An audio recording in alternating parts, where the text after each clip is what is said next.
নাম সার্জেন্ট শহীদুল ইসলাম। শহীদুল ইসলাম, আপনি মুসলমান অবশ্যই। তো আপনি একটা কবরস্থান যদি হয় সেখানে কি ধরনের চিহ্ন থাকে? কবরস্থান তো কবরস্থান চিহ্ন থাকে, অনেক আগে নাকি কবরস্থান ছিল, তখন হইলো আমাদের জায়গাটা আলাদা করে রাখা হয়েছে, এটা কবরস্থান। তো এখন কি আপনার কাছে মনে হচ্ছে যে এটা কবরস্থান, যেহেতু চিহ্ন নাই? চিহ্ন না, এটা তো বলছে যে এরা কবরস্থান আগে ছিল, এই জন্য আমাদের এটা আলাদাই করে রাখে। এখানে আমাদের হরিণও পালা হয় না, আলাদা রাখা হয়েছে, হরিণের জায়গা আলাদা। না, হরিণের জ্বালা। এই কবরস্থান যদি হয় এখানে ঢুকার রাস্তাটা কোনটা? ভিতরে তো আসে, কেউ আসে না তো এখানে ওইভাবে।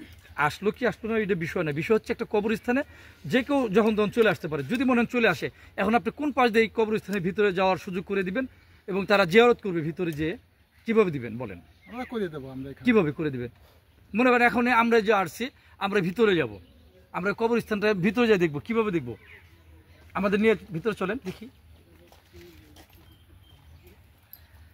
আসলে এরকম তো করা হয় না, এই যে কবরের জায়গাটা এটা আলাদা করে রাখা হয়েছে, এই জন্য আমরা এদিকে আলাদা করে রেখে দেওয়া হয়েছে।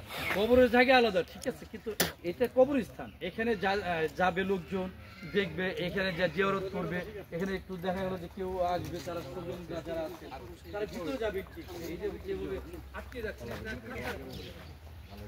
এটা হলো এই কবরস্থান হবে। আপনার মনে হবে যদি আজকে আপনার স্বজন এখানে থাকতেন, আপনার সমাজ মারা গেছে, এটা